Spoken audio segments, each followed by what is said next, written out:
Avertissement. Toutes les étapes qui vous seront démontrées sont nécessaires au bon fonctionnement du microscope. Retirez délicatement la housse du microscope.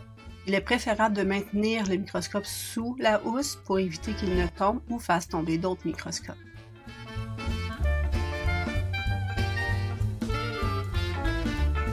Comment bien transporter son microscope?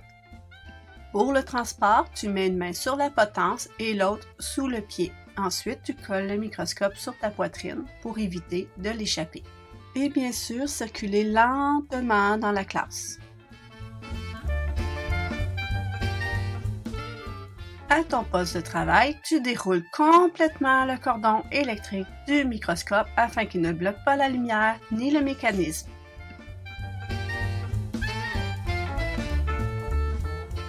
Ok, ça a l'air vraiment niaiseux, mais je dois absolument le mentionner. Le cordon électrique du microscope doit être branché dans une prise électrique. Et oui, sinon il ne fonctionne pas.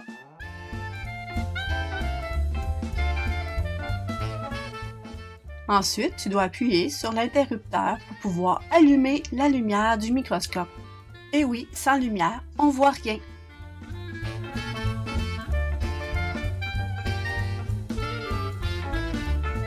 Tourne le revolver porte-objectif pour obtenir le plus petit objectif vis-à-vis la lumière. Écoute bien, ça fait un petit clic quand il est bien positionné.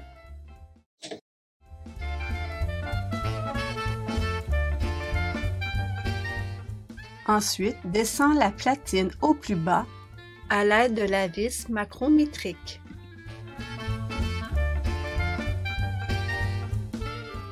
Tu dois prendre la lame de microscope dans la boîte, mais assure-toi de ne pas mettre tes doigts n'importe où. Alors, prends cette lame sur les rebords et ensuite mets tes deux doigts sur l'étiquette et pose ton autre main sous cette lame.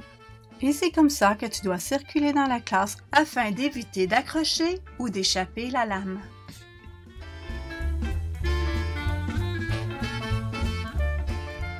Pour pouvoir faire un bon ajustement, tu dois t'assurer que la lame est du bon côté, donc l'étiquette sur le dessus. Ensuite, tu la déposes sur la platine. Tu dois tenir la lame avec les valets. Puis pour ce faire, tu dois soulever les valets un peu comme une planche à roulettes et tu les déposes sur la lame. Assure-toi que l'échantillon est vis-à-vis le rond de lumière. Si ce n'est pas le cas, tu peux le déplacer avec tes doigts, comme ceci. Ne mets pas tes doigts sur la partie transparente de la lame, car il va être difficile, voire impossible, à faire une bonne mise au point et voir ton échantillon comme il faut.